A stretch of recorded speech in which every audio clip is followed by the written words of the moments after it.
New breweries seem to be popping up everywhere today. From farms to airports, train stations to ballparks, nowhere seems off limits. However, you may be surprised that some breweries were way ahead of their time and crafted by some of the unlikeliest of brewers. Today, 21090 samples some very special beer from a brewery that dates back over 150 years and produces some of the most sought-after beer in the world today. We sample a taste of Belgium and explore a very special beer only a select few places in the States were able to secure. Welcome to another episode of 21090's Cellar Series.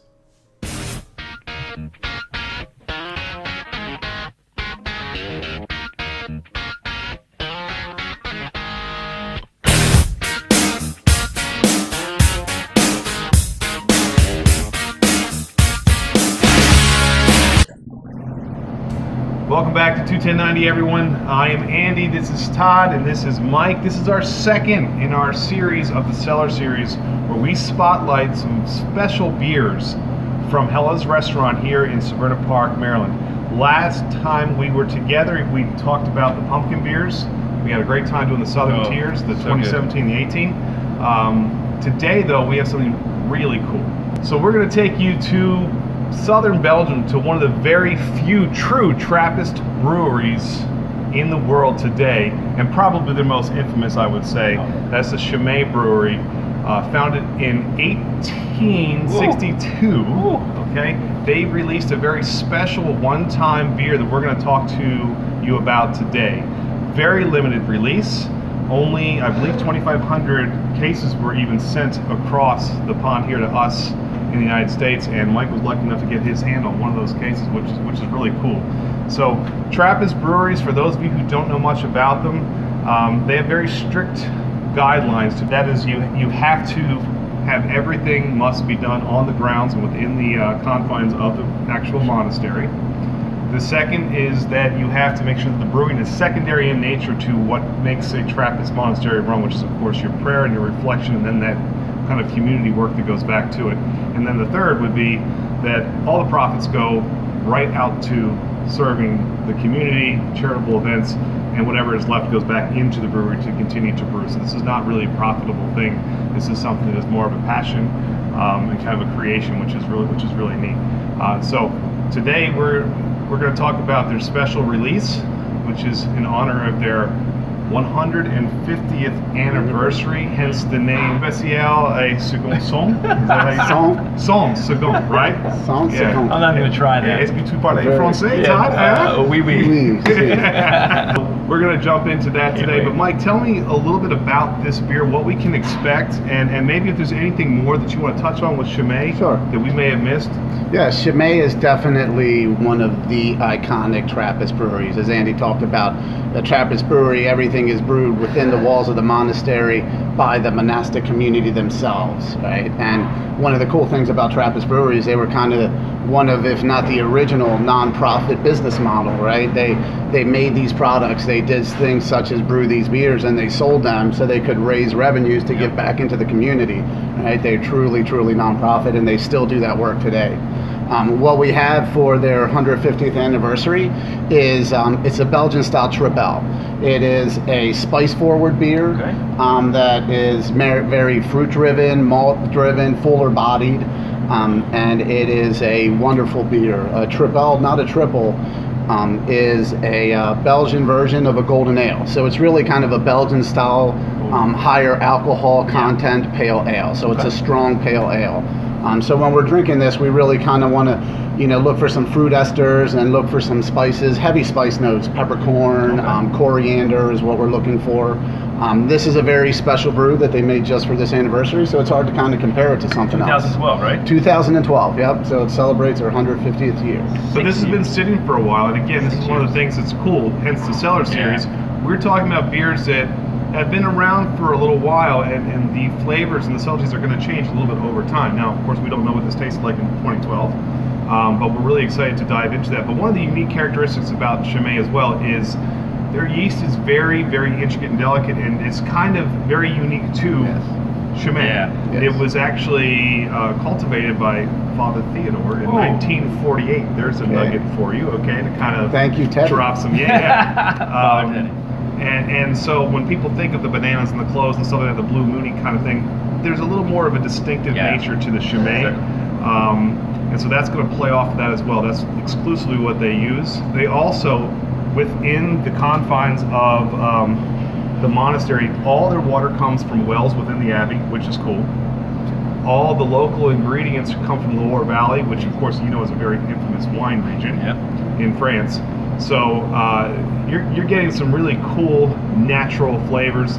And then there's the second fermentation process. It goes through this process twice. I think it's almost called champagne type fermentation, where after it has fermented, they go back and they add sugar and yeast again before it goes back out, which kind of affects that carbonation just a little bit. Also jacks up the alcohol because it goes through another fermentation process, and you'll get a little sediment at the bottom that you'll be able to see, which is kind of cool. So, which you can drink. Some people tend to put it all the way out, but the other thing is they take these bottles back and they recycle all the bottles, which is kind of cool too. So it's a really unique experience from start to finish, and so I'm excited to dive into this. You're making me really thirsty. Let's go. Let's drink Let's do it. All right, so we've poured them. We're ready to go. We've got all three here. You'll see a different in color, actually. The first two were poured right out of the bottle. The second one, as you can see, or the third one, I'm sorry, here, got the sediment. So you can see there is a difference in the color. We're gonna actually give you a little taste difference on the two to see how that sediment at the bottom of the bottle, which we talked about earlier, plays into the, not only aroma, but also the taste of the beer. Whoa, whoa, holy moly. It's like, this is like a fruit, malty, caramelly. but smell this. Definitely. But smell mine though. It's totally. Wow. It's really fruity with that yeast in the bottom.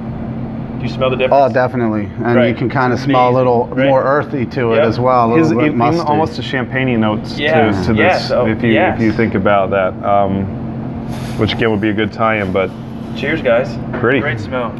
Cheers. All right. Chimay. How do you say it? Chimay. Chimay. What's the? Cinq Cinquante. 2012 vintage.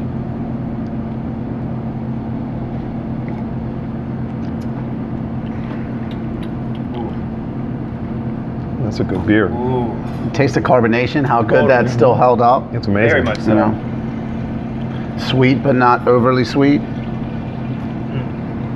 So this would lead me to a question, because that's a beautiful beer. So Mike, how can we 5 years later drink something like this, 6 years later, and it still hold the carbonation so well, it still have so much flavor and balance, as opposed to maybe a pale ale you might pick up at the store today, and they're like, you got a couple weeks on this thing before it kind of loses everything. Why is this such a cellarable beer? Well, first is the alcohol in it. It's got a really high alcohol content, and sometimes high alcohol can overwhelm some of the more subtle notes. So by aging it, you're kind of killing a little bit of that alcohol effect. Got it. And it's not a hop-driven beer at all. It's not very hop-forward. So it's more malt-forward. The flavors are driven by the spices. Now, like, if you can feel kind of on the back of your tongue, there should be a little bit of a burning going on, a little bit of like activation from some of maybe the peppercorn that may be in there. You know, these notes kind of play well and come forward more as you age it. So it's one of those beers that definitely you don't want to overage, but when you get the right amount of aging on it, you really can kind of taste some of the nuances in the spice flavor of the beer. Well, just by tasting this, I'm thinking this is probably a good amount of time to pop this open. And if anybody's out there sitting on the 2012 version of this, it tastes great right now. I'll tell you that much. Yeah, it's interesting, you know, with my pour having the sediment on it. Yeah, let's taste. Well, let's do that. So taste that. we poured some of Todd's out, Todd, at the end. And actually, Mike, if you want to talk about the format that this comes in too.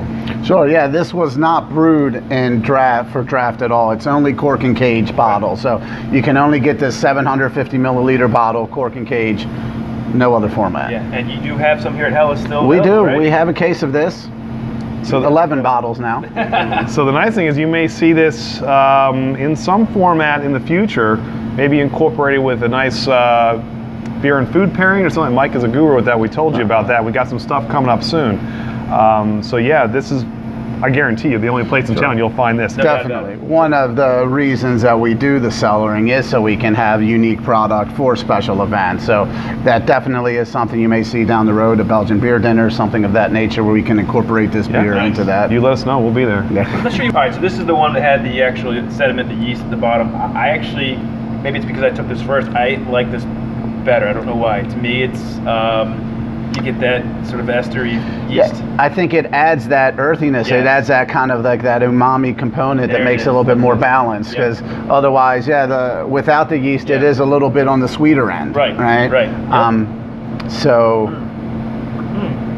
See, then for me, I think I'd rather. the other? I like the other There you probably go. a little Well, bit you're better. a sweeter kind of guy, I know. Andy. I am. Really, you are. Just an amazing, amazing beer, and you can imagine there's not a lot of these out there right now. Yeah. And the fact that we have a whole case here at Hellas, and we're able to sample one really is important. So if you ever, maybe back in 2012, if you're a beer aficionado and had this, make sure you comment below and let us know what you thought about it. Yeah, they did sell out. They said within like a week or two. Like this came and went fast. So it is cool that it's here. The other thing, you were talking about not typically the style of beer we drink every day.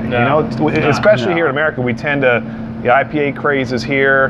The sours are all the rage now. So this isn't typically a style that I think a lot of people are flocking to get. But I was excited to try this for that very reason, just to see, like, is this something I'm even going to like? And I got to tell you, this is an awesome beer, and we're really glad that we got a chance to sample this. And thank you for opening one up for us, because this is really cool. So if you want a bottle and you're in the Mid-Atlantic area, Hellas, right in Millersville, Maryland, they've got some. Come over here, get some good food, get a bottle of this Chimay. So we're excited for next month as well. I think we're going to touch on maybe some holiday spirit in our next Cellar Series coming out next month. Before we talk a little bit about that, please, if you like what you see, make sure you hit that subscribe button below and click that little bell. It's going to notify you every time there's a new video that comes out from 21090. We got Twitter, we got Instagram, lots of ways to find us. Also, please, we're going to put all of Hella's handles below as well. Subscribe to them. If you are in the area, anywhere close to the Annapolis, Baltimore area, you got to come check them out. They got some cool stuff going on here. The food is amazing. The beers, as you're finding out, and we'll continue to find out, are fantastic. There's always something brand new on tap and always something cool for you to sample. So make sure that you get down to Hella's and check out Mike and his fabulous crew here as well. But next month, man, it's a little Christmas spirit time. What are you thinking about? Well, Christmas beers are great to age. You have a lot of strong flavors, very dark beers. A lot of Belgian beers. We have a lot here. Nice. We sell Christmas beers year round because they're so great. There you go. So like we got some good presents in store for you all for next month. Look at that. tuned. Mike's going to hook us up. We're excited. So until then, cheers guys. Thanks. This was awesome. Can't wait to do this again. Cheers. Happy 150th anniversary to you guys. There you go. Look at about that old. Mike, check please. Hello. Check me. 1 2 1 2 1 2, Carrick. All right, presents on. 25 days of Christmas. There you go. Todd will take off work and we'll drink 25 beers. I will definitely take over. And, Recording? Yep. All right, cool. So, wow. Just right back in. very nice. Very nice. It's a spicy meatball. This is the artistic one of the bunch here, right? The artistic levels ebb and flow depending upon the beer that we're drinking.